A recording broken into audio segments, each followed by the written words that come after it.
Well, welcome Liz and Brian to the GCF Stories podcast. Again, I'm excited to hear how the last year has been in Spain, and I'd love for you to, yeah, just give us kind of an overview. You left last October, right? Yes.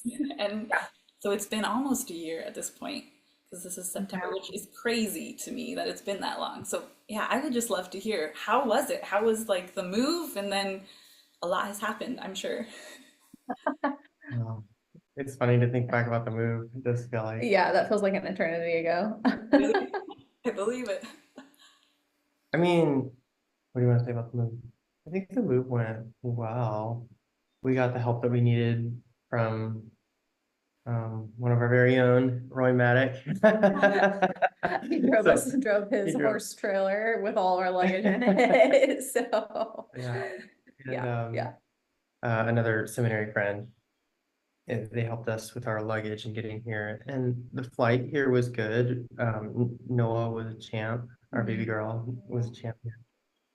Broke down in a pool of tears 5 minutes before we arrived after 20 some hour commute or whatever. So Our our sweet neighbor across the hall, she's like this 80-year-old lady. She came out and she knew we were moving in and heard us coming. And so we walk in and we're like, hola. And then Noah just like loses it. And so I was like, hola, lo siento, adios. Like, gotta go. Sorry, the baby is having a meltdown. So it was, thankfully, we've had much better experiences with our neighbor since then. But I'm sure it was quite the first impression.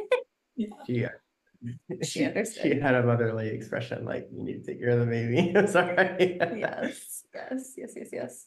But yeah, Yep. I think when I think of the first like 3 months, I think of, yeah, just, I mean, this whole year is really just figuring out how to do life here. But I think especially those first few months was a lot of like, what grocery store are we gonna like go to? And how do you find this? And how do you find that? And just like very basic, like survival things. I think anytime you move somewhere new, you have to like get a feel for the area. But when you move to a different culture, it's just like the difficulty of that is amplified by like 10 times. Yeah. And so, yeah, just a lot of like, um, yeah, just like basic life, like how do we like set up ourselves here for success in the long run? Um, when we got here, Brian was probably already at like an intermediate level of Spanish, and I was at like the beginner level of Spanish. And one answer to prayer was one of our teammates, she was at a similar level of Spanish to me, and she had already found a tutor that was coming to meet with her 3 times a week. And so I was able to just jump into that with her. And so I like got a lot of Spanish right away, like a lot of Spanish lesson learning right away, which I think was super helpful to just like jumpstart me into like learning how to communicate with people. And yeah, dive in like because I had nothing when I came. So I probably had like 10 words. Um, so that was like a big answer to prayer, like right off the bat, just to have that set up for us already so that I didn't have to like take a bunch of time to find somebody to teach me. Mhm. Yeah, that's another thing that stands out about the first, couple of months of transition. Yeah. What you can think of from that, like beginning season or I just remember since it was then? really stressful. Yeah. We have one funny story. Sorry, go What's that? the pizza story. So we were trying to find really easy, easy meals, right? Oh. And there's a lot of like prepared pizzas in the store, like you would pick up in the refrigerator section, just like you would in the States. And so that was always one of our like easy go-to meals in the States. Like it's Sabbath, we're gonna pick up frozen pizza. So there's one that I was like, oh, barbecue, like this one looks good, a little different from like the other one that I picked up. So we like get it and cook it and we're eating it. And both Brian and I are like, this tastes weird. Like, yes, it's barbecue. Like, it's not like something is weird about it. So we looked at the cover and realized I thought it was barbecue chicken. it was barbecue tuna because Spaniards love tuna. They put tuna on everything. And apparently pizza is a very common thing to put tuna on as well. And so Barbecue tuna barbecue it tuna didn't was sit well not, with us. no, that was not our favorite. That was probably within our like first week or so. Yeah. One of our good like early cultural Yeah. mishaps. Wow, that's hilarious. I'm like, tuna and pizza is not, you're right. And barbecue, like, Yeah. no, No. no, three things Maybe that I I would should never. try it though. You Yeah, think I mean, so? you have to try when you're here, right? Yeah. Like when you're in a new place. Yeah. When I think about the first few months, I think of how surprised I was at how quickly I felt overwhelmed, and I think maybe even a little bit salty or bitter about certain things. Like just because everything was so much more challenging than I expected it to be. Um, like getting the mail, for example. There's it's not like there's just this nice clean system where you get your mail. The mailman has to arrive at a certain time where you're home and you have to let them into multiple doors through buttons in your apartment. And so then they're calling you, of course, and calling you in Spanish is a whole nother layer of challenge. And Speaking so, very fast on the phone, yeah, yeah. speaking very fast on the phone. So I just remember feeling so upset, like the mail system here is so dumb. I hate it. um, so it just kind of felt like our level of stress was constantly higher than normal for reasons like that. And um, learning the new systems. I think we've learned some of those basic systems now to the point where we can navigate them without a lot of stress. But initially, it was pretty hard. And I think for that reason, like I think our relationship was a little bit more challenging in those first few months just because of how much stress we were both under. It didn't feel like we had a lot of grace for each other because we're the only person that we had in those early weeks. And Or our stress came out the most with each other right, because we were the most yes. comfortable with each other. Yeah. Yeah. Yeah. So yeah, I mean, I'm glad that those first few months are over. I am too, for you all too. Yeah. Yes, yes. And I think like, yeah, like in some sense there was a little bit of a surprise of like, oh, this is overwhelming. We didn't expect it to be this hard. But on the other hand, it was like, well, we were kind of prepared for this in our training, like Yeah. they told us that like things would be hard. I even remember when we first had Noah, I remember saying to somebody in our organization, TMS, I was like, I feel like we can only do one thing a day. Like if we like get one thing done today, that's great. And she said, oh, wow, that sounds like your first year overseas. And I was like, oh, okay. So yeah, especially those first 3 months, it was like, if we had to like pick up a package or like set up our phones, like that was the one thing we did that day. Yes. And maybe the other thing was like figure out how to eat. Like survive. So yeah, it's just like Mhm. very basic skills in Yes. those first few months. But It really is like stepping into toddlerhood again. Like, okay, how do we get from place to place? How do we eat? How do we? or feeling like feeling like you're hitting puberty again because you just feel very like awkward and self-conscious about everything you don't know what to do. So You don't know how to read the social cues. You don't yeah. know. That's No, fair. so Yeah, those are some of the hard stuff as far as like yeah, encouraging stories or God sightings. I have a couple in mind if yeah. you wanna. You can start. Okay. I guess one of the first ones that came to mind was our neighbor. Just because I mentioned her already. So her name is Socorro, which literally means like help. So I think she's named after a saint, but like I said, she's this like little old lady. She is born and raised in this part of Spain. She like is very, very local. Which also means she's very hard to understand. She has a very, very thick accent. This part of Spain is like we've had people tell us this is the worst part of Spain to learn Spanish because the accent is so thick. So yeah, yeah, I have like analogies in mind. But It's like My Fair Lady, like Audrey Hepburn and like the beginning of My Fair Lady, like nobody can understand, but it's like that kind of like level.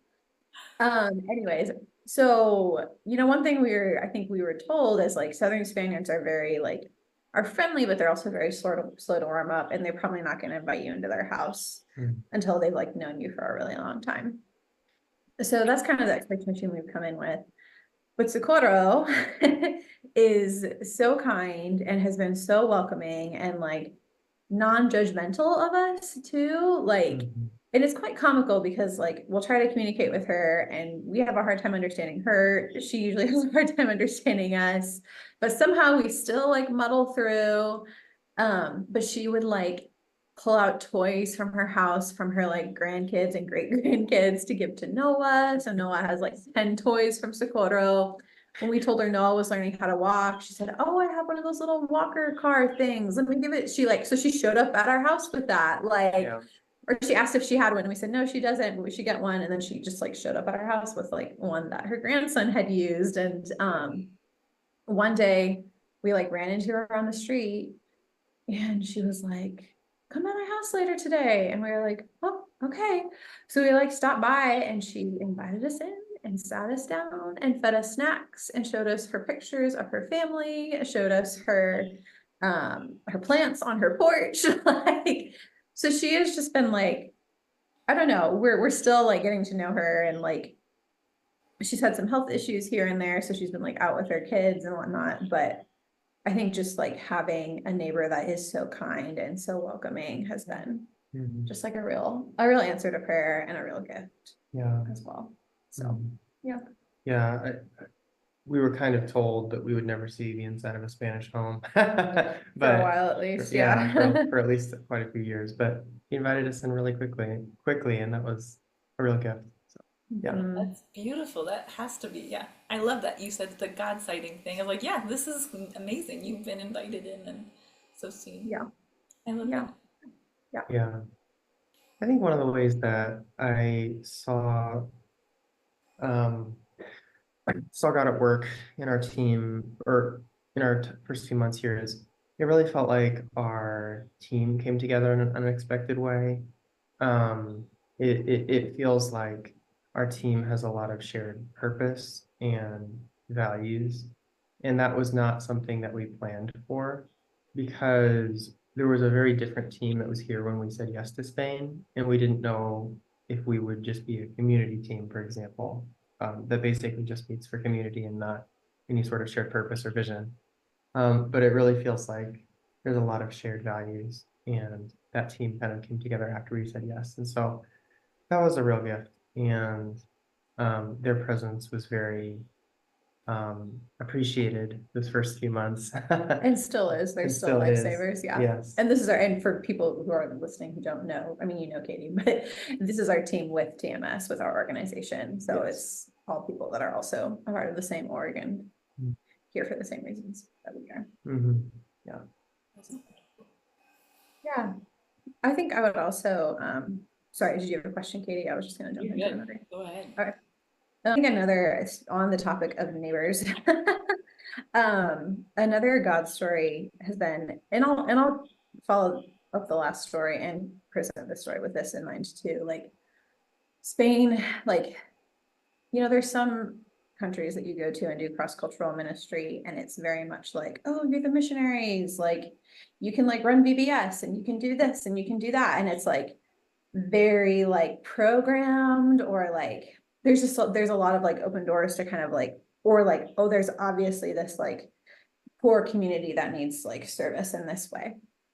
And so much of ministry in Europe overall, but especially like here and where we are, is so like relational. Like just starting off by just like being a good neighbor, like kind of like it would be in a lot of places in the States. Like people have an idea of religion, like for here it's like the Catholic, that like most people have a Catholic background, whether they're like still practicing or not. but there's not a lot of like obvious like physical need around us, and there's also like there's not a lot of like, because the Catholic Church is the predominant church, if we were to be like, oh, we're missionaries, they'd be like, what is that? Like, like our Latino friends at church get it because they're from like South and Central America, where they have like a context for that in their church setting. But like our Spanish friends aren't going to get that.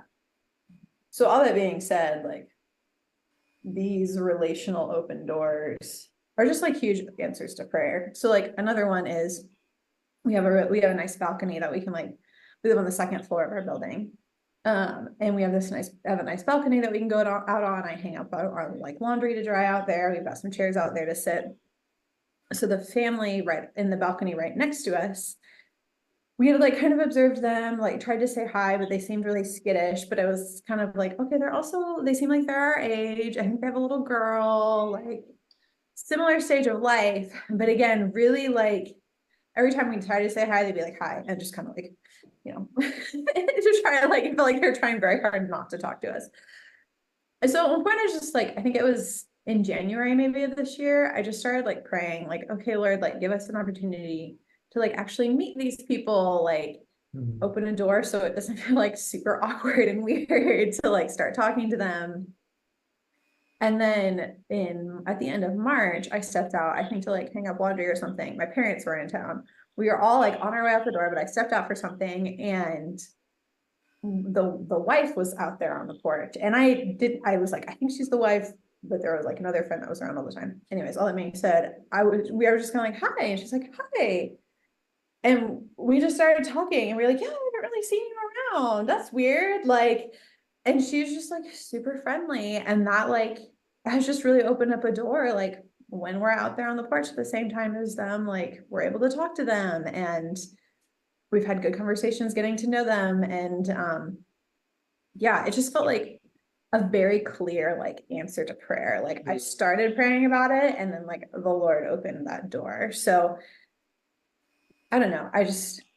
That was an encouragement to me, and I hope it can be an encouragement to others too. Like, I think sometimes we forget to like pray about these things, but especially moving here, like one of the things that has also been a struggle here is like the spiritual climate here is just very dry. Like it's very, very easy to move here, even like for the reasons that we're here to do like cross-cultural ministry, and just start to feel very apathetic, because that's like the spiritual battle that's around us. And that has a lot to do with like cultural Catholicism and all of that. But both of us have had to find like our spiritual like lifelines, things that like practices that like breathe life back into us.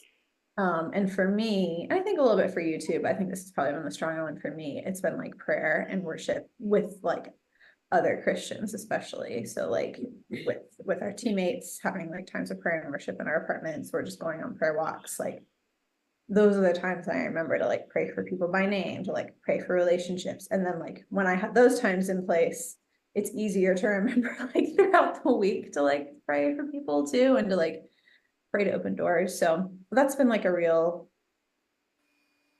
spiritual like discipline, yeah, for me this first year, especially as I'm learning language and can't like say or share a lot yet, like relationally. And so yeah, I think it's a really important lesson, and it's good for me to talk about it right now too, because I feel like over the summer we took a little bit of a break from some of that, and I want to get back into it. I definitely have a reason for that.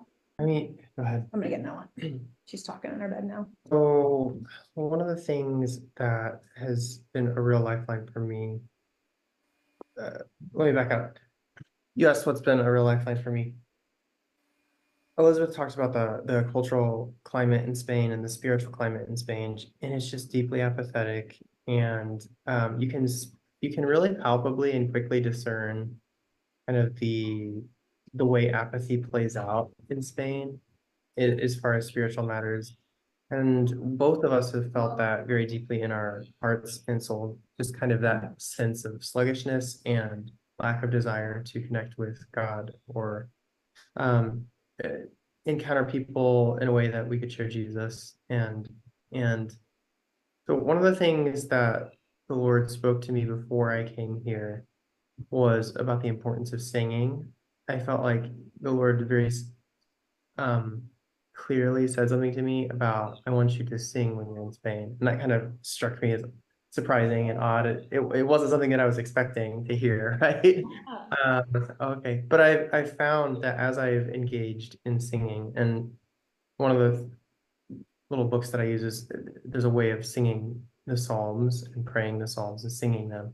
And so I've been doing that, and I've just found it's almost like this way of engaging my heart and faith that other means don't really engage. Like you can think about the gospel, you can think about scripture, but to sing scripture or to sing the truths of God's goodness, somehow it engages my heart in a way that is really life-giving and reminds me, oh yes, this is what I believe, and I want to live by that. And yeah, I think another way that's been really another lifeline for me has been um, talking with a mentor. So I have a mentor in the US, and we call each other about once a week, and we just have spiritual conversations. And I find that really life-giving because it's hard to have spiritual conversations here, not without a lot of relational investment beforehand. So it kind of feels like uh, a little bit of um, a bucket of water poured out in a really dry landscape.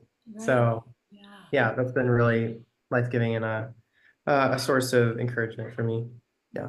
Well, that's awesome. I'm glad you have that from even here. So you don't have to struggle with Yeah. speaking the language. And I actually was curious, Yeah. thinking of that. Like I know you came with a more intermediate level Yeah. with Spanish, but have you found a language teacher yet, or do you have that? Yes. So I have found language teachers. We've kind of, I think language learning is kind of like one of those things where it's not like you find one person or one program that solves all your language problems. So I found multiple programs, books, people that have been able to help me in my language journey, and I'm really grateful for that. Yeah.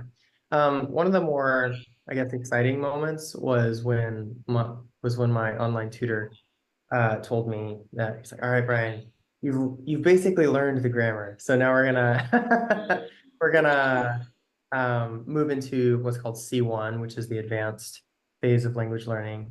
And he said, a lot of this is not so much teaching you new things as giving you guided conversations for a huge variety of topics so that you learn the vocabulary that you need. You get practice in using all sorts of different tenses and that sort of thing. And so I find that really encouraging. It opens up doors of conversation that sometimes are philosophical, sometimes are humorous, sometimes are faith-based. It just all sorts of new avenues of conversation open up in that. So for me, I found that motivating and encouraging. Yeah. Yay. So do you feel, okay, it's been almost a year, like I said earlier, but how much have you learned in a year? Do you feel like, wow, I can look back and think, I can't believe I didn't know that. Sure. No, it's an interesting question. I think the truth is some days I feel that way and some days I don't. Yeah. With language, for example, I remember um, there are days and moments when I feel like I'm really on top of this, I'm really tracking, and I was able to communicate what I needed to. And there are other days when it feels like maybe even the next day, or I feel like I'm totally stumbling over myself or just not tracking in a conversation. Yeah. Um, so I think it depends on the day. I think that with regard to language, to me, it felt like, yeah, I That's know. Katie. That's Katie. That is talking. When it comes to language, to me, it felt like I could talk to individuals, but group conversations were totally out of my league because people were talking extremely quickly. The conversation topic might change really quickly, and those are hard cues to catch if you're not right on top of it, you know? And I yeah, I would say that I've been able to engage in more group conversations recently. Like my speed is getting to the point where I can realize where the conversation is going and maybe contribute now and then. So that's fun. It feels like something I definitely couldn't do at the beginning. So yeah, Wow, that's exciting. thanks. Um, there we go. Yay. Yeah, I'm just thinking language wise. Actually, there's this guy from church that said something to Brian the other day that I'm like, yeah, that pretty much describes my journey of language. He said to Brian, when I met Elizabeth, all she could say was hello. Now she can say much. What did he say? Now she Yeah. can say much more or something to that effect. And I was like, thank you, Jacoba. For seeing me and my growth and noticing. Yeah, yeah, I think that's, yeah, that's one area for Yeah. sure. Language, language has been our main focus this year, so I think that's a big. Yes. That's Oh, big. exciting. You can say more than hello. I'm glad. I definitely probably sound like a baby most of the time, and I usually say things wrong, but as someone who's normally a perfectionist, that's like a big deal for me to still be like, you know what, I said that totally wrong. Oh, well, they understood what I meant. I love that. That's amazing. I don't always feel that nonchalant about it, but I've been able to like let go of, I think, that for the most part. Yeah, So, I've been proud of you. I've seen you let go of quite a bit of perfectionism to lean into that. yeah, to the Yeah. point where I tested out some like online teachers at one point, and one online teacher I could tell was like very perfectionistic already, and I was like, nope, we are not sticking with this. Like, that would not be good for me. So Yeah, I think big journey. I think one of the things that I've been on a journey with recently is, I feel like I'm at a place now where I'm starting to be able to ask some of the deeper questions, but then actually engage people, Spaniards, in conversation about, okay, I see this, but what does it mean? One of my Spanish teachers, he's of a younger generation, he's about our age. And it's just really interesting hearing him talk about matters of politics or faith or philosophical issues as they come up in our conversation, in our guided conversations. To me, it just feels very secular and post-Christian, post-Catholic, whereas I recently joined the community choir. It's just a way to get to know people and be a part of the community. But all of these people in the choir are 60 and above, like 60s are the young ones. Most of them are 70 kind of thing. And what's really funny is there's this deep-seated kind of, I would say, cultural Catholicism. Not even like a Catholicism at its best, but like a kind of cultural thing that's a bit hard to understand. And so like as I am having conversations with kind of the younger secular crowd and then the older I guess culturally religious crowd, I see kind of two different worlds in Spain coexisting in the same place. And I think it's just sparking all sorts of questions in me about, okay, what does it mean to live in between these worlds? What does it mean for you as an older person? What does it mean for you as a younger person? And I'm able to actually engage in some of those conversations, and I'm just eager to find out more about the culture that I live in and try to understand the meaning of it all. So yeah, That's so neat. That's neat that you can even have those conversations. First of all, I'm like, wow, you are having like these, and to be able to be the outsider. So it's like you can bring up stuff that maybe wouldn't be able to be discussed so easily if you were from there. yeah, totally.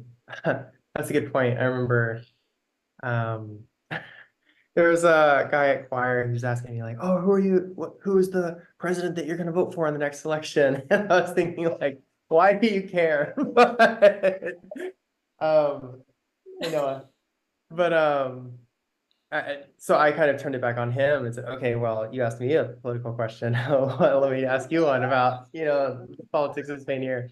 I said, "Well, what do you think of Sanchez, the president here?" And he got really passionate and animated and said, "He is the worst leader Spain has ever had in its long history." And then he started going on about how he's a historian, so he should know these things. And I was like, oh, wow. I'm told that Spaniards don't necessarily open up about those sorts of things unless they expect you to agree with them or have a big long fight about it. But I think the fact that I am coming from the outside gives me a bit more of a curious posture than a like I have to convince you of something sort of way. So yeah, I think I can ask those questions in a way that is a little bit less, there's less at stake, you know? So that's fun. I like that. Yeah, it's kind of fun. So Yeah, you get to hear other people's opinions without upsetting them. exactly. Yes. Is there anything that our church can be praying for you all? Yeah.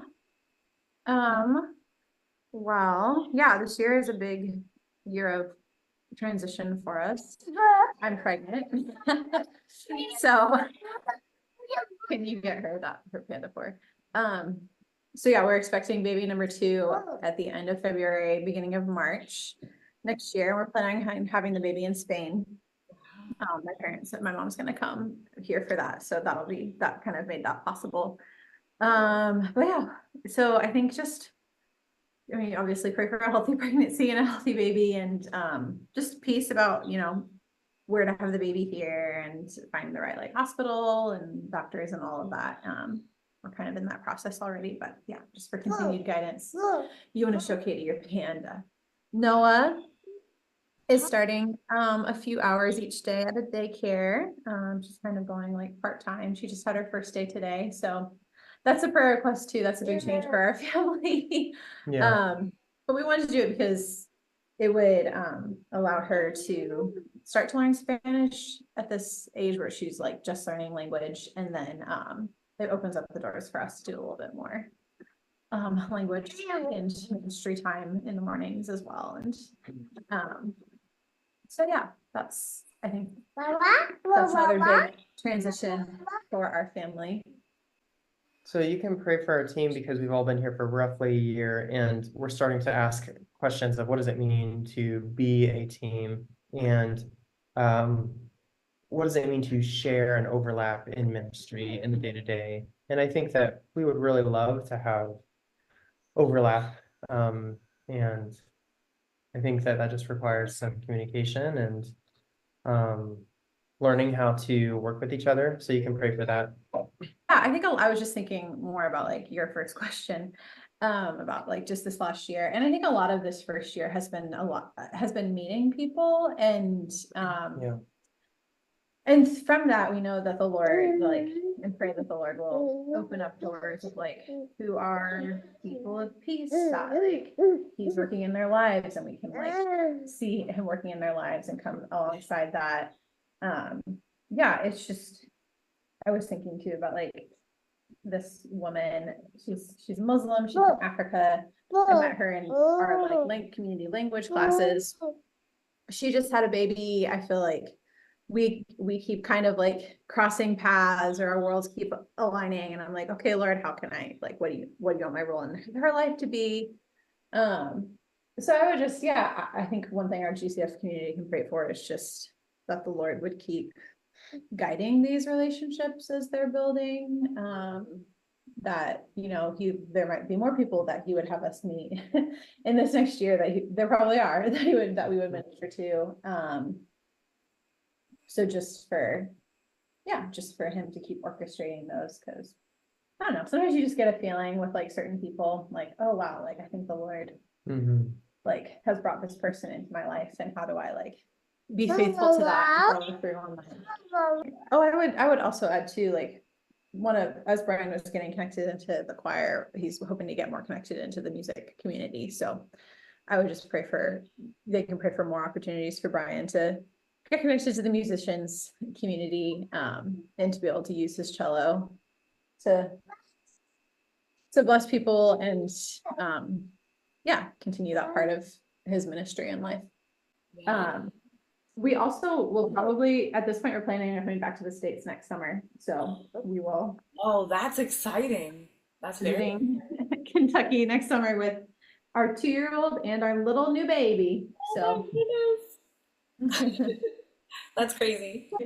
So I wanted to say thanks, guys. This is amazing to see you all, and I'm just excited to share this with GCF too. And I feel like it's just a blessing to catch up.